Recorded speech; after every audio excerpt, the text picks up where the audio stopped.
यह प्रसंग बड़ी यात्रा का प्रसंग है।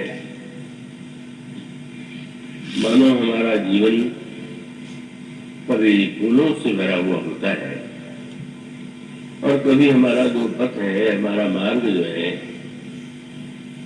कंटकाकीर्ण होता है, कांटों से भरा हुआ होता है।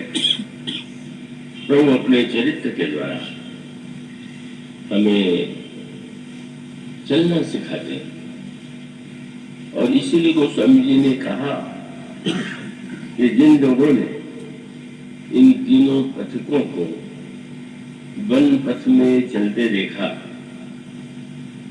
उन्होंने संसार पथ को बड़ी सरलता से पार कर लिया। मानो इन शब्दों का तात्पर्य यह है कि इतिहास का वर्णन तो नहीं, त्रेता युग में कैसे तीनों पथिक वन यात्रा करते हैं इसका वर्णन है।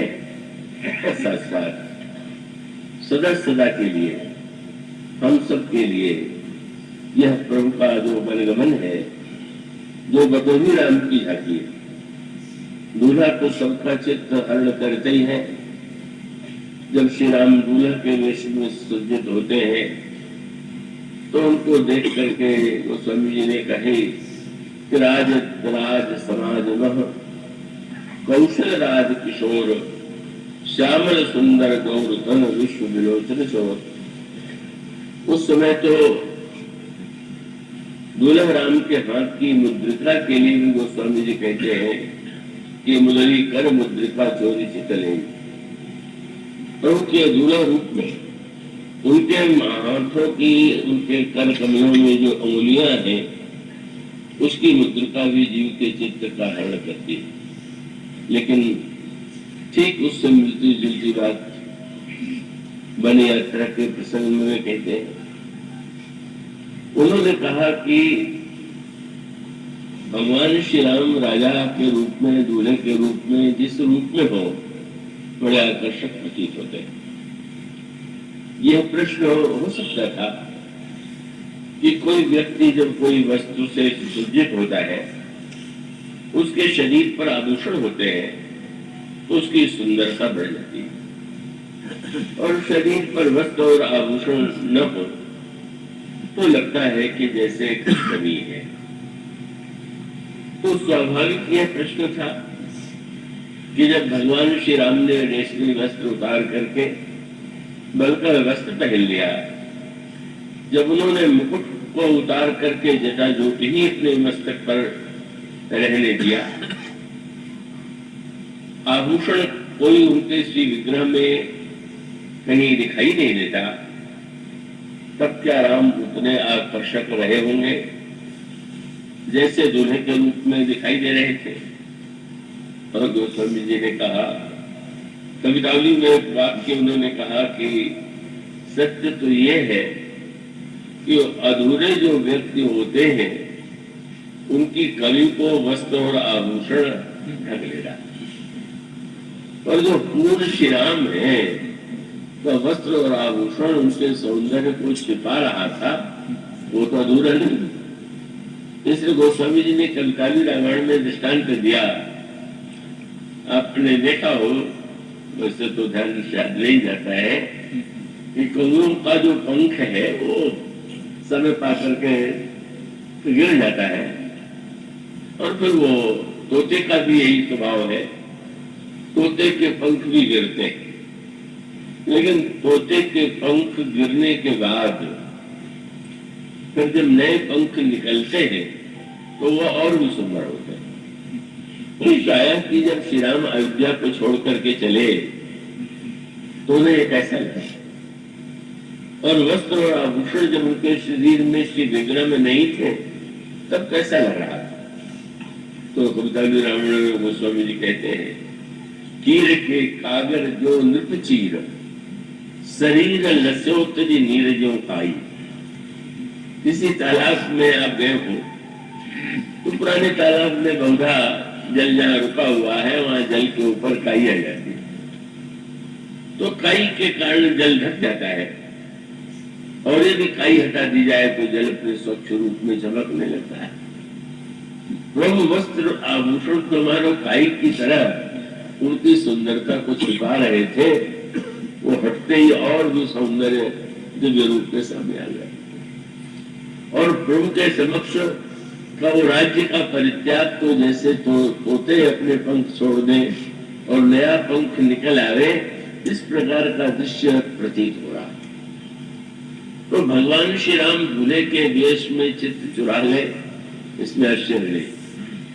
पर इस यात्रा में तो गोस्वामी जी कहते हैं कि मनुष्यों की तो बात क्या है, खग मृग विकल देख छग होनी, लियो चोरी चित राम बटोरी।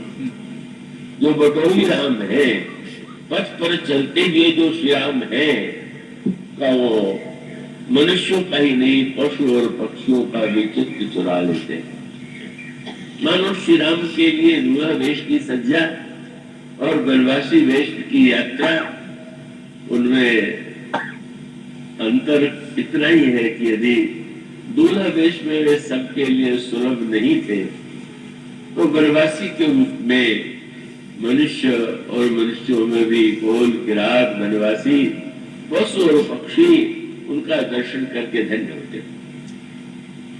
यह जो श्री राम की वन यात्रा है, इसमें दो ऐसे सूत्र हैं जो बड़े महत्व के। 3 शब्दों पर आप ध्यान दीजिए, आगे पीछे और बीच में। ये 3 शब्द जीवन में ग्रहण करने योग्य है। आगे राम, लखड़ बने पाछे, तापस वेश विराजत काछे, उभय बीच सोहति कैसे, ब्रह्म जीव बिच माया जैसे। आगे का क्या अर्थ है, पीछे का तात्पर्य क्या है, बीच शब्द के द्वारा गोस्वामी जी क्या बताना चाहते हैं। आइए सबसे पहले आगे शब्द की गरिमा, उसका जो रहस्य है और उसमें जो हम लोगों के लिए संकेत है, उसको हृदयंगम करने की चेष्टा करें। समाज में व्यक्ति के जीवन में एक आकांक्षा होती है, हम सबसे आगे निकल जाए। आगे बढ़ने की होड़ जो है वो विद्यालय में, खेल कूद में और प्रत्येक क्षेत्र में दृष्टिगोचर होती है। और ऐसा प्रतीत भी होता है, इस प्रतियोगिता से, इस होड़ से उन्नति होती है। किंतु अगर आप गहराई से विचार करके देखें तो आपको यह प्रतीत होगा कि इस तरह से मनुष्य के जीवन में जो होड़ की वृत्ति उत्पन्न होती है, उसके अनेक दुष्परिणाम भी होते हैं। और वो दुष्परिणाम इतने व्यापक होते हैं कि बाल्यावस्था से लेकर के बाद के जीवन में भी वो होड़ की वृत्ति मनुष्य को न जाने कहां पहुंचा देती है। इसलिए एक शब्द आता है, ये जो 6 विकार है, मैं आशा करता हूं कि चैतन्य राय करके ही आप सुनेंगे एकाग्रता से। तो 6 जो विकार है उसमें है काम, क्रोध, मद, लोभ, मद, मोह और मात्सर्य। श्रीमद् भागवत में एक श्लोक आया, उसमें भगवान वेद व्यास ने कहा, इस ग्रंथ में जिस भागवत धर्म का वर्णन है, उसकी विशेषता यही है कि उसमें मात्सर्य और कपट का अभाव है। धर्मो प्रोचित कहितवोक्त परमो निर्मत्सराणाम सताम। मेरे मन में एक जिज्ञासा उत्पन्न हुई, बुद्धि में प्रश्न उठा कि वेद व्यास जी कह सकते थे कि इसमें जो भागवत धर्म है उसमें काम, क्रोध, लोभ का अभाव है, मनमोह का अभाव है, और 6 विकारों में उन्होंने मात्सर्य को ही सबसे अधिक महत्व क्यों दे दिया। थोड़ा चैतन्य रह करके अमृत धारा की जगह थोड़ी शायद ऐसी भी धारा हो कि जो थोड़ी क्लिष्ट सी प्रतीत हो, पर आप समझेंगे तो आनंद ले सकेंगे। तो वो मात्सर्य क्यों, जो गिराते दो अवगुणों की बात करते हैं, इसमें जो धर्म है उसमें कपट का अभाव है और मात्सर्य का अभाव। कितनी बड़ी बात कह दी।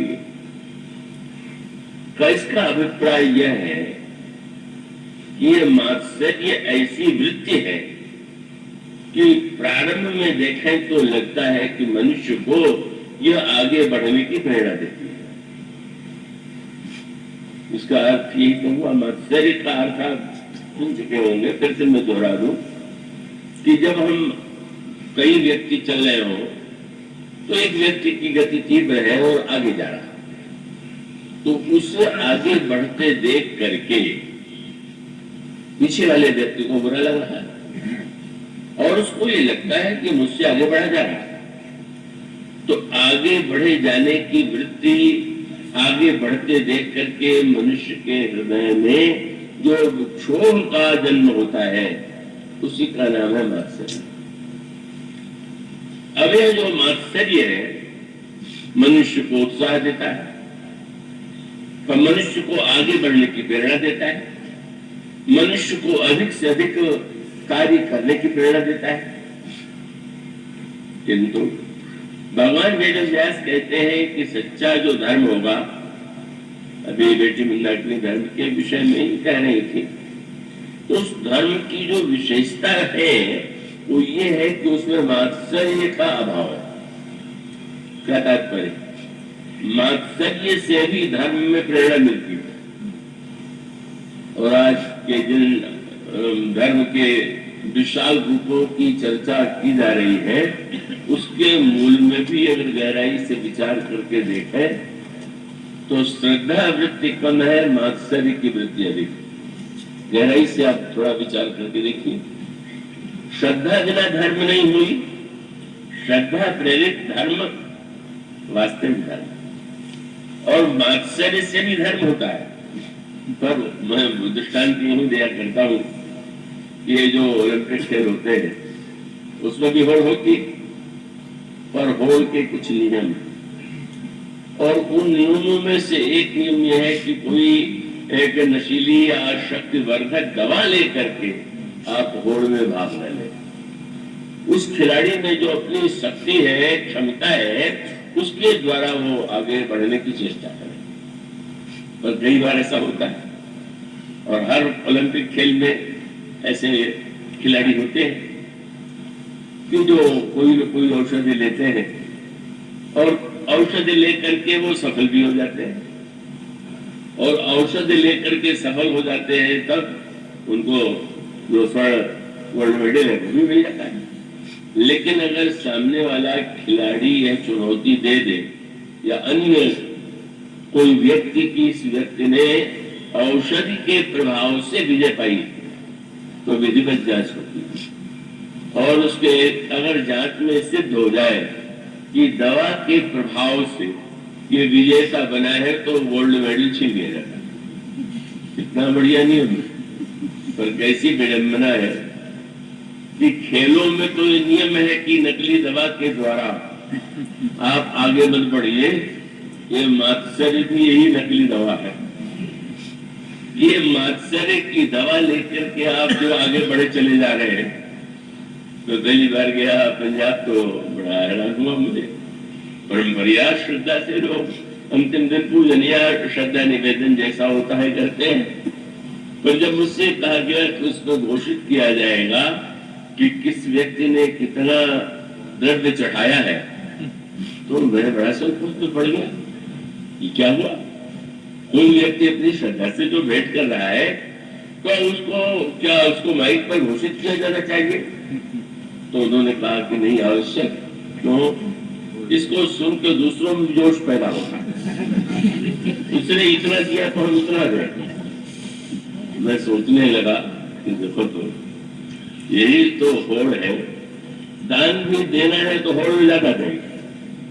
मानो मात्सर्य की दवा के द्वारा ही आज का धर्म संचालित केवल कार्य है। आज इतने आयोजन होते हैं और जैसे प्रभाव पड़ना चाहिए वो नहीं पड़ रहा। तो होते क्या है, उन आयोजनों के पीछे मात्सर्य अधिक है, श्रद्धा तो श्रद्धा जब का उदय जब समाज में हो, व्यक्ति जो करे, इसलिए देखिए दान में भी हो रहे, यज्ञ में भी हो रहे, आयोजन में भी हो रहे, आप बड़े प्रसन्न हो रहे हैं, बड़ी उन्नति हो रही। भगवान वेदव्यास कहते हैं ये उन्नति नहीं है, ये अवनति है। मात्सर्य का नाम इसलिए उन्होंने लिया कि अन्य अवगुण तो धर्म में बाधक होते हैं, पर मात्सर्य देखने में धर्म में सहायक होता है। तो लोग ये मान करके चलते हैं कि भाई अच्छा काम तो कर रहा है, अरे अच्छा काम तो कर रहा है, पर उसके पीछे भावना तो अच्छी नहीं। दोनों में बड़ा अंतर है। धर्म केवल क्रिया का नाम नहीं है, उस क्रिया के पीछे क्या भावना। और इसका सबसे बड़ा दृष्टांत वही है वशिष्ठ और विश्वामित्र के चरित्र में। विश्वामित्र के हृदय में प्रारंभ में इस मात्सर्य की वृत्ति का उदय होता, और उस मात्सर्य की वृत्ति का परिणाम यह हुआ कि उन्होंने तपस्या की और महानतम ऋषियों का पद उन्होंने प्राप्त कर लिया, ब्रह्मर्षि बन गए। लगा कि कितना गुण का परिणाम है। उसको हमारे पुराण जिस रूप में रखते हैं वो बड़ा समय नहीं होते हैं। अगर वे क्षत्रिय से ब्राह्मण बनना चाहते हैं, क्योंकि वशिष्ठ के सामने उनके अस्त्र व्यर्थ चले गए, तो व्यर्थ चले गए तो हमें भी उन्हें हराना, तो हम शस्त्र से नहीं हराएंगे तो तपस्या से हराएंगे। और उन्होंने वो तपस्या की और सचमुच इतने आगे बढ़ते गए कि चारों ओर उनको ब्रह्मर्षि कर करके पुकारे जाने लगे। और उसका एक बहुत मनोवैज्ञानिक मात्सर्य के प्रसंग की जो सर्वोत्कृष्ट व्याख्या है उस संदर्भ में है कि सूर्यवंश में भी एक राजा थे त्रिशंकु, जो हरिश्चंद्र के रूप में महादानी प्रसिद्ध है। उनके पिता का नाम त्रिशंकु था। वो त्रिशंकु पहले त्रिशंकु नहीं कहे जाते थे, बाद में वह नाम इतना प्रसिद्ध हुआ कि उनका पुराना नाम तो लोगों को भूल ही गया। उन्होंने गुरु वशिष्ठ से ये कहा कि मैं स्वर्ग जाना चाहता हूँ। गुरु वशिष्ठ ने कहा क्या तुम्हें इसमें संदेह है? तुम जैसा धर्मपरायण स्वर्ग नहीं जाएगा तो कहाँ जाएगा? पर वही वृत्ति, महाराज बहुत से लोग स्वर्ग जाते हैं, मैं भी अगर वैसे गया तो मेरी क्या विशेषता? ये मेरी विशेषता लोगों को बहुत प्रेरित करती। तब मैं चाहता हूं कि और लोग शरीर छोड़ के जाते हैं, मैं इसी शरीर से जाऊं। तो वशिष्ठ जी तो ब्रह्मा के पुत्र हैं और उन्होंने विधि ब्रह्मा का नाम दे दिया। तो नियम कानून के अनुकूल ही सब कुछ होता है। उन्होंने कहा नहीं, ये संभव नहीं। और तब फिर उन्होंने कहा कि अब क्या करें? वो वृत्ति कहाँ ले जाती है? अब तो यही अच्छा होगा कि मैं विश्वामित्र जी के पास जाऊं। क्यों? विश्वामित्र और वशिष्ठ में बड़ी होड़ है। इन्होंने नहीं किया है तो उनको हम दोष दिलावेंगे, क्यों जो नहीं कर पाए आप तो कर ही सकते हैं। वो कैसा विचित्र, स्वर्ग जाने की इच्छा तो कोई बुरी इच्छा नहीं दिखाई देते हैं। और वशिष्ठ जी से उन्होंने कहा तो वशिष्ठ जी ने नहीं किया तो यही लगा कि भाई ये तो कैसे गुरु जी है कि इतने महापुरुष होकर के भी शिष्य स्वर्ग नहीं भेज पा रहे। और विश्वामित्र जी के चरणों में जाकर के जब उन्होंने स्तुति किया तो महात्मा जी प्रसन्न हो गए। तुम तो वशिष्ठ के शिष्य हो, तुम कैसे आ गए? उनका महाराज एक कार्य ऐसा था कि जिसके लिए उन्होंने कहा कि यह हो नहीं सकता, संभव नहीं। क्या? मैं शरीर स्वर्ग जाना चाहता हूं, पर वशिष्ठ जी कहते हैं संभव नहीं, पर आप तो उनसे बहुत बड़े महात्मा हैं, मुझे विश्वास है कि ये कार्य आप अवश्य कर लेंगे। और वही व्यक्ति, अच्छा मैं करके दिखाऊंगा, तो मैं शरीर स्वर्ग में भेजूंगा। और सचमुच इतने बड़े तपस्वी थे कि उन्होंने तपस्या के प्रभाव से का त्रिशंक को स्वर्ग में इसी शरीर से भेज दिया। कितने परोपकारी, अपनी तपस्या लगा करके दूसरे व्यक्ति को स्वर्ग भेज रहे हैं। पर पुराणकार तो कहते हैं कि हुआ उल्टा। जब स्वर्ग के देवताओं ने देखा तो वहां भी तो होड़ कम नहीं, वहां लगा कि ये कौन गुस्सा फैला रहा, हम लोग शरीर छोड़ कर गया है, ये शरीर वाला कौन है। उन्होंने वहां से ढकेल दिया और ढकेल दिया तो बेचारा सिर के द्वारा सिर के ऊपर उठा था और जब गिरा तो पैर ऊपर सिर नीचे। जब पद ऊपर हो जाए वो विवेक नीचे हो जाए, ये ठीक क्रम है। पद चढ़ रहे सिर विवेक, और उसका अभिप्राय पद पर विवेक की श्रेष्ठता है। पर जीवन में अगर विवेक जो है व्यक्ति शून्य होकर के पदनिष्ठ हो जाए तो व्यक्ति का पतन होता है। और उस पतन में पुकार करके शंकर ने कहा कि महाराज आपने तो स्वर्ग भेजा, यहाँ तो मैं गिर रहा हूं। और उन्होंने यही कहा तुम्हें रुक जाओ, तुम्हारे लिए मैं स्वर्ग का नया स्वर्ग बनाऊंगा। अगर उस स्वर्ग के देवता तुम्हें नहीं घुसने देते, इंद्र नहीं घुसने देता, तो नया इंद्र बनाऊंगा, नया स्वर्ग बनाऊंगा। और वो बीच में लटक गया, वो शब्द प्रचलित हो गया है त्रिशंक। मानो व्यंग क्या है, इतने बड़े तपस्वी थे कि नया स्वर्ग बनाना उन्होंने प्रारंभ कर दिया और नया स्वर्ग बना सकते थे। बड़े परोपकारी महात्मा, बड़े त्यागी हैं, अपनी तपस्या से दूसरे को स्वर्ग भेज रहे हैं। अगर इस स्वर्ग में नहीं तो नया स्वर्ग बना रहे हैं, उनसे ऊंचा महात्मा कौन होगा। लेकिन पुराण कहते हैं कि यह सत्य नहीं। सत्य क्यों नहीं था? आप सूक्ष्म मनोवैज्ञानिक दृष्टि से विचार कीजिए। विश्वामित्र जी त्रिशंक को ऊपर उठाने के लिए बेचैन नहीं थे, वशिष्ठ को नीचा दिखाने के लिए बेचैन थे। कैसा अनोखा अंतर है। उनके मन में त्रिशंकों के कोई प्रति आकर्षण नहीं, हम वशिष्ठ को कैसे नीचा दिखावे। दे भेज रहे हैं ऊपर पर नीचा दिखाने के लिए। और जब वो नए स्वर्ग का निर्माण करने गए तो देवता घबरा गए। लोगों ने सोचा क्या करें, तो कई लोग प्रशंसा सुन के बड़े जल्दी संतुष्ट हो जाते हैं। बड़ी स्तुति किया, महाराज आपसे बढ़कर तो कोई महात्मा नहीं है, आप तो नया स्वर्ग बना ही सकते हैं, पर लोक कल्याण के लिए आपको ये नहीं करना चाहिए।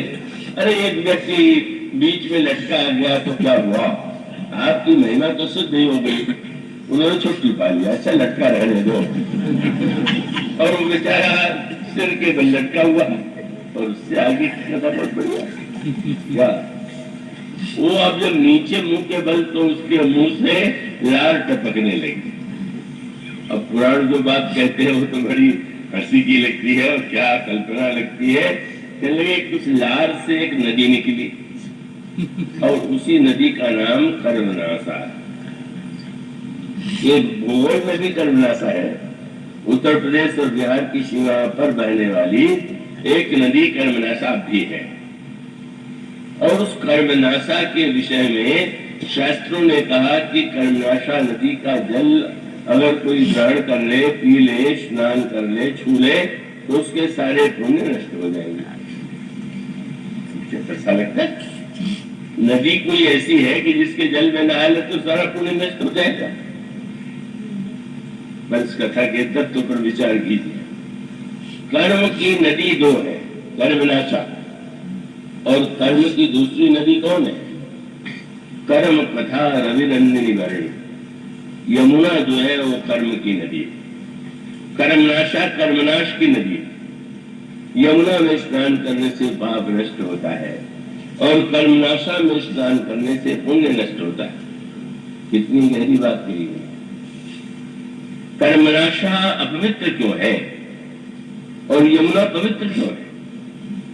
और इसका उत्तर ये है कि यमुना जो है उनका जन्म हुआ है सूर्य से।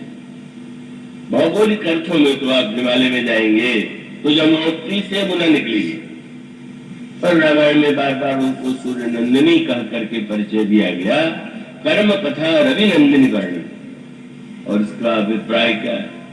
आपका कर्म, उसके मूल में अगर ज्ञान है, आपकी क्रिया के मूल में अगर प्रकाश है, आपके कर्म के मूल में अगर विज्ञान की वृत्ति है, तो मनुष्य के जीवन में अनजाने में कई भूलें होती हैं। पर जब कोई व्यक्ति शुद्ध भाव से और पवित्र विचार से कर्म करता है, तो अगर कोई पाप है तो भी नष्ट हो जाएगा। और लार माने लार टपक पड़ना, दूसरे के पास कोई अच्छी वस्तु देखी खाते, लार टपकने लगे, और इतनी लार अगर टपकने लगे कि नदी बह जाए। उसका अर्थ ये है कि जिस सारे ये जितनी घटना हुई उसके मूल में मात्सर्य, ईर्षा और लार को ही लालसा, ये शब्द हिंदी में बड़ी लालसा मेरे मन में।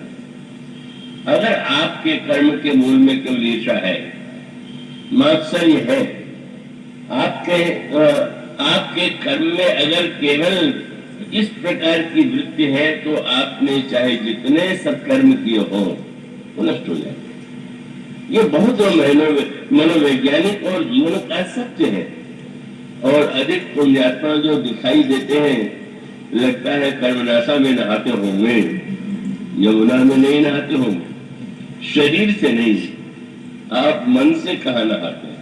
आप आपके कर्म के पीछे लालसा, ईर्षा, द्वेष, दूसरे को नीचा दिखाने की वृत्ति है। आपके कर्म के मूल में विवेक है, ज्ञान। और तब वह दृष्टांत तो कई बार दोहराया गया। बनारस निकट है जहाँ कर्मनाशा नदी बहती है, कोई विवाह तय हो गया जहाँ कन्या पक्ष कर्मनाशा नदी के उस पार, बढ़ जो है वाराणसी का। पर समस्या तब आई कि जब विवाह करने के लिए, विवाह तो तय हो गया, पर वहां के विद्वानों से कहा गया, जो वर के पिता थे वो धनिक थे, और उन्होंने बड़े बड़े विद्वानों से कहा कि आप लोग चलिए। उन्होंने कहा हम तो नहीं जाएंगे, क्योंकि कर्मनाशा इतनी छोटी नदी है, बरसात में तो जल बहुत होता है, अन्य ऋतुओं में उसमें नाव भी नहीं चल सकती। तो उनका कहना था कि उस नदी को पार करने के लिए पैर तो उसमें रखना पड़ेगा, हमने जितने पुण्य किए सब नष्ट हो जाएंगे, हम क्यों जाए? बड़ी समस्या है। तो उस गांव के उधर गांव के लोगों ने एक उपाय निकाला। वहां के जो स्वस्थ व्यक्ति थे उन्होंने कहा कि आप लोगों का पुण्य नष्ट नहीं होगा, हम लोग अपने कंधे पर आपको बैठाएंगे, कर्मनाशा से पार ले जाएंगे, आप लोग विवाह करा दीजिए। प्रसन्न हो गए। और सचमुच वहां के कई व्यक्ति, वहां के जो कई विद्वान थे, उनको कंधे पर बैठा करके चले। तो विडम्बना भी दिखी, एक का पैर फिसल गया और जो सबसे बड़े पंडित थे वो गिर गए नदी में। और कोई डूबने वाली नदी तो नहीं थी, लेकिन इतने क्रोध में उसको शाप देने लगे, तेरा सर्वनाश हो जाए, मेरे जीवन का सारा पुण्य तूने नष्ट कर दिया। पर आप सोचिए, पंडित जी का शरीर कर्मनाशा में बाद में गिरा, पर मन तो पहले से ही कर्मनाशा में गिर गया। माने दूसरा नरक में जाए तो जाए, हमारा स्वर्ग बचा रहे, यही तो हुआ। तुम चलो ठीक है, तुम नदी में लेके चलोगे तो तुम्हारा स्पर्श होगा, तुम्हारा पुण्य नष्ट होगा।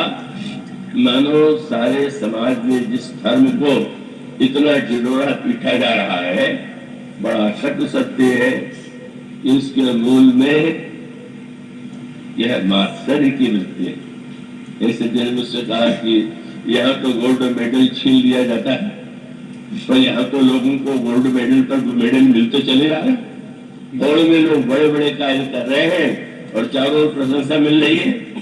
तो मैंने कहा यहाँ जांच में जैसे छीन लिया जाता है, इसी प्रकार से गोल्ड मेडल वाले जब ऊपर पहुंचेंगे तो यमराज छीन लेंगे कि तुम नकली दवा पी करके धर्म का आचरण करके आए हो, चलो यहाँ से। वहां नहीं छीना तो वहां जरूर छीने। कितना कटु सत्य है, और सबके लिए, किसी एक व्यक्ति के लिए नहीं। ये गहराई से विचार करने की वस्तु है कि हमारे कर्म के मूल में कहीं ऐसी वृत्ति तो नहीं है कि जो दिखाई देती है अच्छे कार्य के रूप में, लेकिन उसके पीछे भावना इस प्रकार की।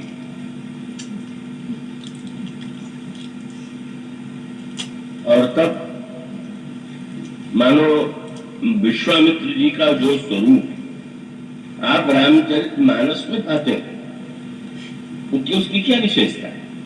वो तो महामुनि थे, मंत्र दृष्टा ऋषि थे, और उन्होंने एक से एक बढ़कर के महानतम कार्य किए थे। लेकिन मानो जिस वृत्ति को कहे एक संकेत, भगवान श्री राम के अवतार की विशेषता क्या है कि गुरु बन करके महापुरुष के रूप में दूसरों का कल्याण करने वाले तो महापुरुष आते हैं, संत आते हैं, आचार्य होते हैं, पर प्रभु शिष्य बनते हैं और उनके शिष्यत्व से गुरु का कल्याण होता है। यह हमारे प्रभु के चरित्र और शील की विलक्षणता। विश्वामित्र के जीवन में जो सच्चा परिवर्तन उत्पन्न हुआ वो वस्तुतः तब होता है कि जब विश्वामित्र के जीवन में वह वृत्ति ईर्षा और मात्सर्य की वृत्ति मिट गई। और तब मिट गई कि विश्वामित्र यज्ञ करते हैं। विश्वामित्र महामुनि ज्ञानी बसहि विपिन शुभ आश्रम जानी, तह जप जोग यज्ञ मुनि करही, अति मारीच सुबाहु डरही, देखत यज्ञ निशाचर धावही, करहि उपद्रव मुनि दुख पावही। विश्वामित्र उस यज्ञ को पूरी तरह से बचा नहीं पा रहे। सुनया भाव से इसकी विस्तार से व्याख्या नहीं कर सकते।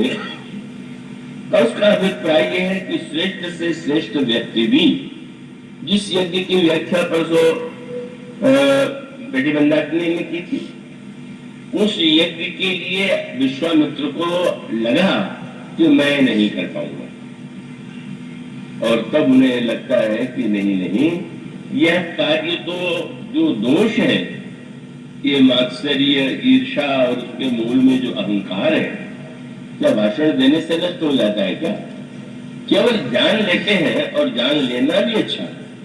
हम अपने आप को बड़ी सरलता से जो धार्मिकता का प्रमाण पत्र देते हैं वो देना बंद कर दें, इतनी। पर इनका विनाश कैसे हो सकता है? और उसका सूत्र ये अनोखी हमारी पौराणिक पद्धति है कि यमुना भी जा करके गंगा में मिलती है तीर्थयात्रा में। पर गंगा जब आगे बढ़ती है तो जो छोटी कर्मनाशा नदी है वो भी जाकर के गंगा जी में मिलती। इतनी बड़ी बात कर ली। यमुना तो पवित्र है ही, और वो गंगा में मिलकर के परम पवित्र रहे, यह तो कोई आश्चर्य नहीं। गंगा भक्ति की प्रतीक है। राम भक्ति जहाँ सुरसरी धारा, और इसका अभिप्राय ज्ञान के मूल उद्गम से जिस कर्म का सृजन हुआ और जब वह भक्ति में समाहित हो जाती है तो वो उसमें पूर्णता आती है। लेकिन बाद में मानो संकेत ही है कि अब कोई व्यक्ति मात्सर्य छोड़ पा दे, ईर्षा बिल्कुल छोड़ दे, अहंकार शून्य हो जाए, ये तो कोई सरल बात नहीं, बड़ा कठिन, असंभव प्राय।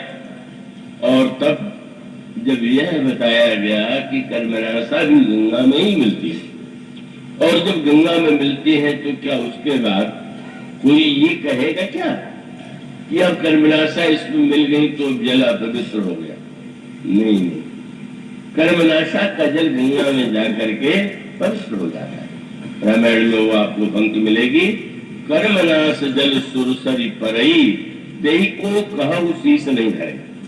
कर्मनाशा जाकर के भक्त की गंगा में मिली, लालसा से, ईर्षा से, अभिमान से भी जो कर्म किया गया, अंत में भगवान से निवेदन करें कि प्रभु हम तो इन दोषों को मिटा नहीं पाते हैं, आप ही कृपा करके हमारे अंतःकरण के इन दोषों को मिटा दे। यही मानो गंगा में अपने आप को विलीन कर देना। और इसका अर्थ यह है कि अंततो गत्वा इतने बड़े महापुरुष को भी यही लगा कि बिनु हरि मरी निश्चर पापी, हरि बिनु मरी निश्चर पापी। भगवान ही ताड़का को मिटा सकते हैं, भगवान ही मारीच और सुबाहु को मार सकते हैं, मैं नहीं मार पाऊंगा। उसकी हम विस्तृत व्याख्या इस समय नहीं करना चाहेंगे। तो ये मारीच, ताड़का और सुबाहु जो है, इनको मारना केवल भगवान के लिए संभव है। पर वो भगवान कहाँ है? वे भगवान तो अवतार ले चुके हैं, पर कहाँ लिया है? सूर्यवंशी में, दशरथ के पुत्र के रूप में। और तब विश्वामित्र जी को लगा कि देखो कितनी बड़ी भूल मुझसे हो गई। मैं इस बात के लिए तपस्या करने लगा कि लोग मुझे क्षत्रिय नहीं ब्राह्मण कहें, ब्रह्मर्षि कहें। मुझे पता होता कि भगवान क्षत्रिय के घर में आने वाले हैं तो बेकार समय तपस्या में क्यों लगाता। समझ में आ व्यर्थ है। क्या हो गया? ब्रह्मर्षि शब्द जुड़ गया तो आजकल तो बातियां बड़ी सरलता से आप जोड़ दीजिए, चाहे जिसको जो बना दीजिए, उसमें कठिन होता था, मानो लाभ कुछ नहीं।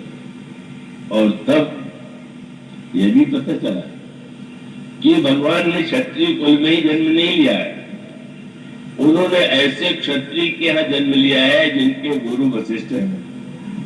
और तब आज तक मैंने भले ही वशिष्ठ को हराने की चेष्टा किया, पर अब तो भगवान को पाने के लिए वशिष्ठ का आश्रय लेना होगा। यह मानो इसका उल्टा अर्थ न ले लें कि ऋषि मुनियों में इतनी कमी थी, इसमें कमी नहीं होती, पर वो कमी को कमी न मान करके जो गुण मानता है वो कमी है। वो तो समझ गए। और देखिए ना, बिल्कुल ईर्ष्या छोड़ करके, जाति का अभिमान छोड़ करके, इसलिए गोस्वामी जी ने देखा तुलसीदास जी तो शब्दों के द्वारा ही अपनी भावना प्रकट करते। जब विश्वामित्र में भावना उदित हुई तो गोस्वामी जी ने ब्रह्मर्षि के रूप में उनका वर्णन नहीं किया। क्या लिखा? गाधि तनय मन चित्तावाद्याति, गाधि के पुत्र। अच्छा भाई, तो श्री राम के लाने से पहले पर गोस्वामी जी ने कहा जब विवाह हो गया, और विवाह होने के पश्चात विश्वामित्र को भी आग्रह करके वशिष्ठ महाराज दशरथ अयोध्या लाए। और तब वह दृश्य सामने आया कि जब प्रातः काल स्नान करके राजसभा में बैठे वशिष्ठ कथा सुनाने लगे। लेकिन आज नई बात हुई, वही परिवर्तन सच्चा परिवर्तन। विश्वामित्र के मन में जो आक्रोश था, जो विद्वेष था, गोस्वामी जी ने कहा वशिष्ठ जी कथा किसके सुनाते? बोले मुनि मन अगम, और नाम कितना सुंदर सुना, गाधि सुत करणी मुदित वशिष्ठ विपुल विजुवर्णी। वशिष्ठ जी ने कहा गाधि पुत्र विश्वामित्र, और विश्वामित्र गदगद हो गए। सबने ब्रह्मर्षि कह दिया पर उदास थे। शिष्य ने पूछा महाराज प्रसन्न क्यों नहीं? सारा संसार आपको ब्रह्मर्षि कह रहा है। पर उन्होंने कहा सब कह रहे हैं तो क्या हुआ, वशिष्ठ तो नहीं कह रहे। एक व्यक्ति के न कहने से दुखी हो गए। और आज गोस्वामी जी कहते हैं कि गाधि का पुत्र सुन करके ये नहीं हुआ कि मुझे नीचे उतार रहे, ब्रह्मर्षि के लिए गाधि का बेटा बना रहे। गोस्वामी जी कहते हैं जब उन्होंने गदगद कंठ से वशिष्ठ जी ने विश्वामित्र कितने महान है, कितनी तपस्या की, ये नहीं सुना है कि कितने ईर्ष्यालु हैं, क्या क्या वो कष्ट दे चुके हैं, बड़ी प्रशंसा कर दिया। और तब वामदेव जी बैठे थे। वामदेव जी ने कहा बोले वामदेव सब साथी, कीरत कलित लोक तिहु माची। आज तो चारों ओर विश्वामित्र जी का यश छाया हुआ है। और तो स्वामी ने लिखा कि जब इस कथा का सभी श्रोता आनंद ले रहे होंगे, पर सबसे अधिक आनंद किसको सुनने में आया? श्रोताओं में तो भेद होता है। तो स्वामी ने कहा राम लखन उर अधिक उत्साह। जितनी प्रसन्नता श्री राम और लक्ष्मण को हुई उतनी किसी और को नहीं। वशिष्ठ जी के द्वारा सुन करके मन में कहाँ वह ईर्षा, कहाँ मात्सर्य, कहाँ वृत्ति समाप्त हो गई। उन दोनों महापुरुषों का मिलन हुआ। और जब विश्वामित्र नित्य कहते हैं, अब जाना चाहते हैं और रोक लिए जाते हैं, अंत में एक दिन उनके आग्रह और आदेश को मानना पड़ा। तो गोस्वामी जी ने उनका ब्रह्मर्षि नाम नहीं दिया, ऋषि नाम नहीं दिया, महामुनि नहीं कहा। क्या? राम रूप भूपति भगत व्याह उछाह आनंद, जात सराहत मन ही मन।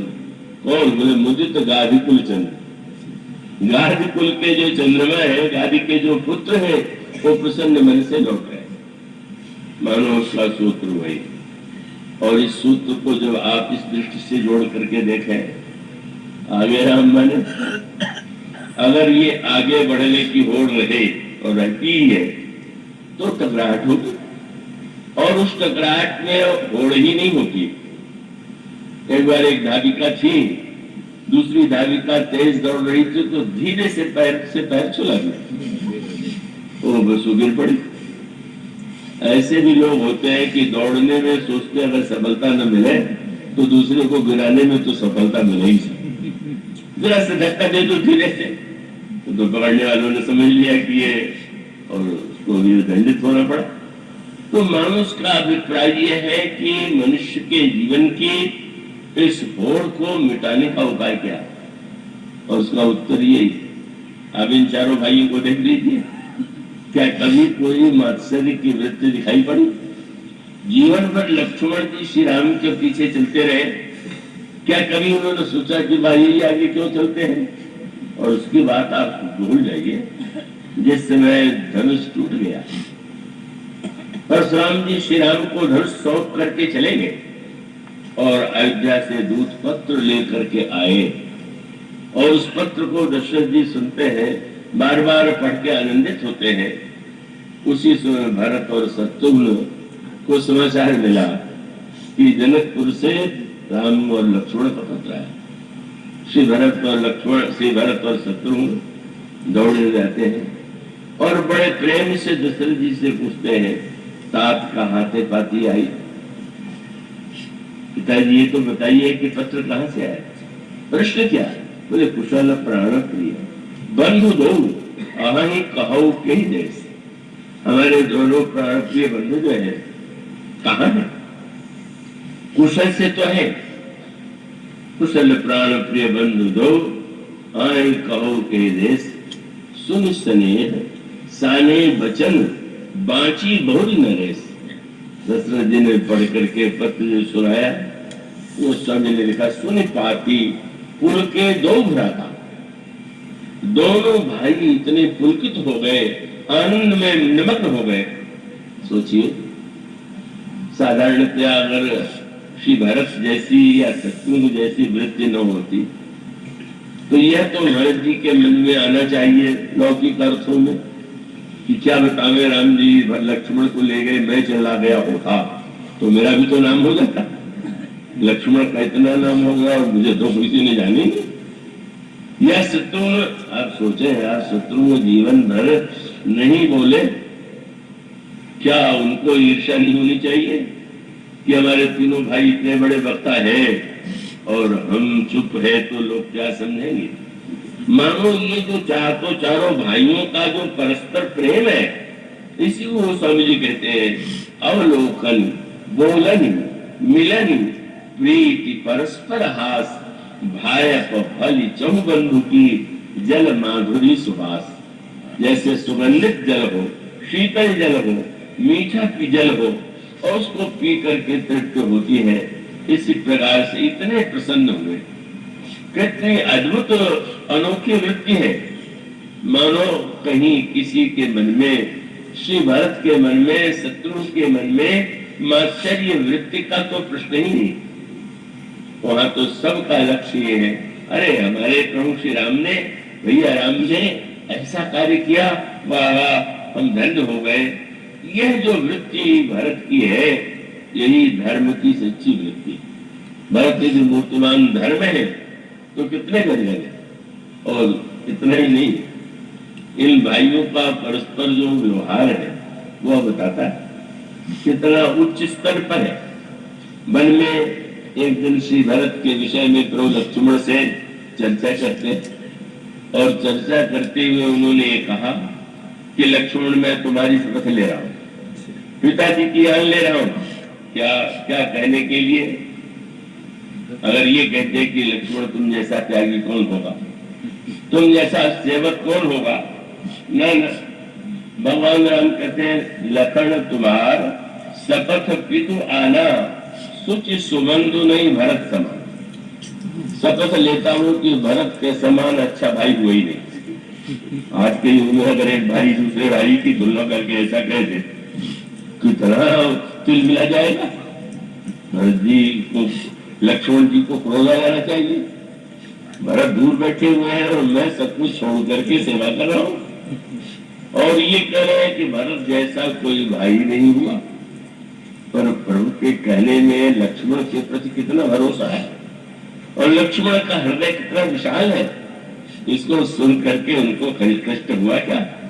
और इससे भी अधिक की बात आप वह प्रसंग पढ़िए जहाँ पर हनुमान जी से प्रभु का मिलन हुआ और लक्ष्मण प्रभु ने हनुमान जी से प्रारंभ में कुछ बेरुखी का व्यवहार किया था और तब वो अंत में क्षमा याचना के स्वर में बोले, लक्ष्मण हनुमान तुम बुरा मत मानना, तुम जानते हो मैं तुमसे कितना प्रेम करता हूं। उन्होंने यही कहा कि हनुमान सुनु कपि जन जिय मानसी ऊना तय मम प्रिय लक्ष्मण ते दूना।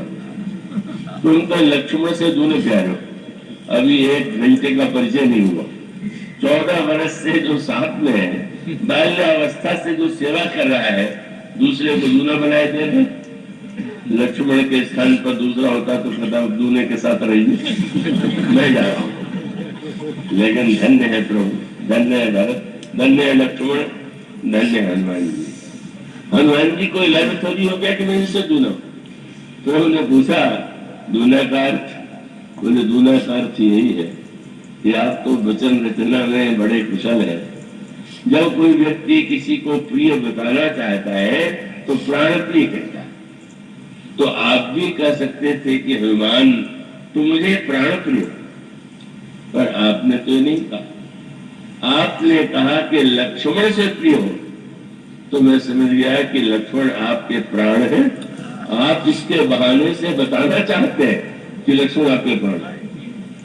और सचमुच अब आप सब जब प्राण प्रिय किसी को बताते हैं तो इसी विश्वास से बताते हैं कि प्राण रुक के चला नहीं जाएगा।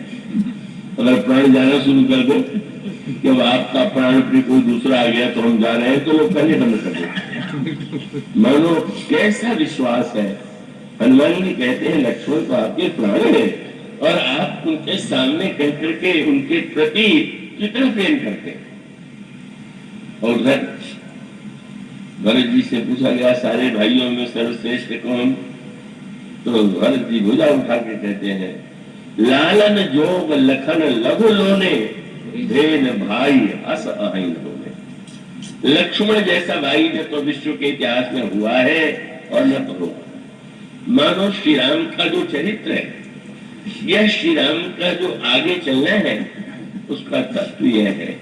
व्यक्ति चलेगा, मात्सर्य होगा, ईर्ष्या होगी, टकराहट होगी, नीचा दिखाने की वृत्ति होगी।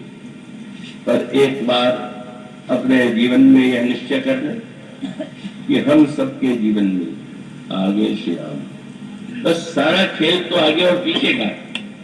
जब तक राम आगे आगे है कल्याण है, और जहां राम को पीछे करने की चेष्टा की गई, जानते हैं ना, ये बहुत चुना हुआ प्रसंग है। यही चौपाइयां मिलते जुलते रूप में आरण्य कांड में ही वो समझ नहीं लगती। यही चौपाइयां कल 2-4 शब्द बदल दिए।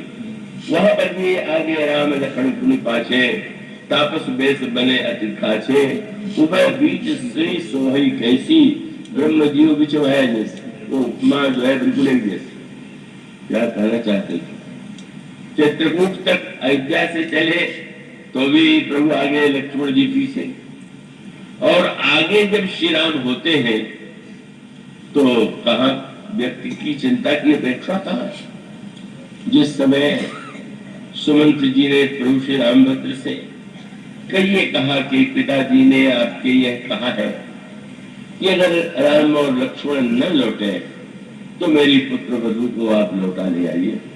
अगर पुत्र वधू सीता लौट आती है तो मुझे बहुत बड़ा आश्रय मिलेगा।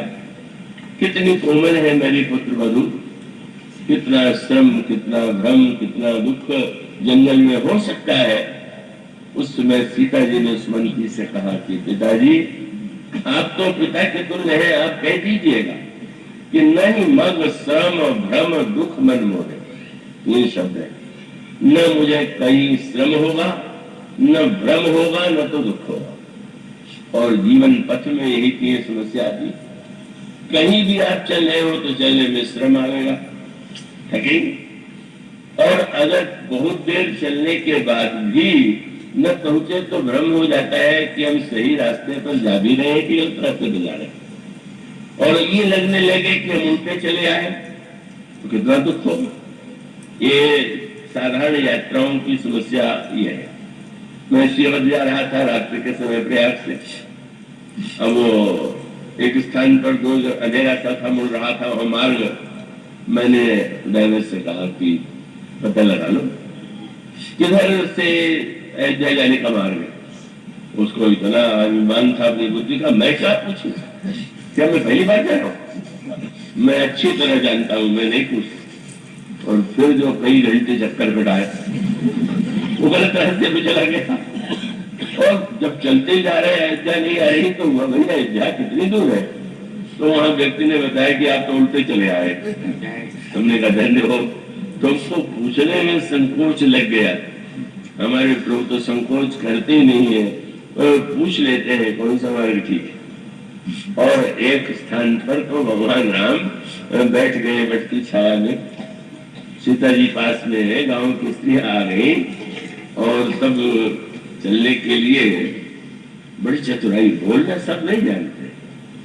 का प्रभु ने लक्ष्मण की ओर संकेत किया और लक्ष्मण ने पूछ दिया कि आगे जाने का मार्ग कौन सा है। कौन सा पूछने का अभिप्राय क्या, दोनों और बड़ी शीलमयी भाषा का प्रयोग। जब भगवान राम उधर से जा रहे थे तो गांव वालों ने कहा कि जरा थोड़ा वृक्ष के नीचे बैठ के विश्राम कर लीजिए। तो बैठ गए, और जब बैठ गए तो भगवान से के लिए जल ले आए, फल ले आए। बोले महाराज जब अभी चले जाएंगे कि न हो तो रात भर यार रुक ही जाइए। गौरव अभय की प्राप्त, पहले नहीं कह दिया कि रात भर रुक जाइए, पहले यही कहा नहीं गवाइए छिलक श्रम, क्षण भर विश्राम कर लीजिए। और प्रभु कैसे कहे कि हम जाना चाहते हैं। कहने लगे कि लक्ष्मण जरा इन लोगों से पूछो, ये तो बड़े जानकार हैं, ये सही सही बताएंगे कि मार्ग कौन सा है। इतने भोले जैसे उनको चोट न लगे, बोले आपके सहारे तो हम आगे बढ़ेंगे। और लिखा वो सोरी सुगम मंग न कहीं दिया। आप उसने सलाह किया ये मार्ग भी जाता है, ये भी जाता है, ये मार्ग अच्छा है। और उन्होंने श्री राम से कहा इस मार्ग से चले जाइए। मानो श्री राम जब चलते हैं आगे राम लक्ष्मण पाछे।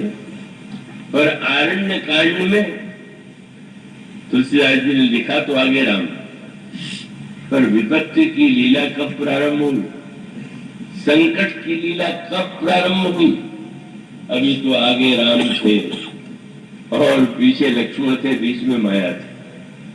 पर वहां एक नाटक बना हुआ है, तो रावण सोने का मृग लेकर के नकली आया हुआ है और सीता जी भगवान श्री राम से जैसी योजना बनी थी कह दिया, सुनो देव रघुवीर कृपाला, यही मृग कर अति सुंदर छाला।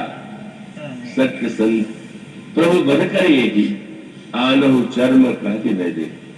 हे प्रभु ये मृग तो बड़ा सुंदर है, दोनों तरह से अच्छा है, अगर पकड़ में आ जाए तो मैं पालू, और पकड़ में ना आवे तो आप बाण से इसका वध कर दीजिए, तो उसका चमड़ा मृग चर्म बनेगा, आप बैठिएगा।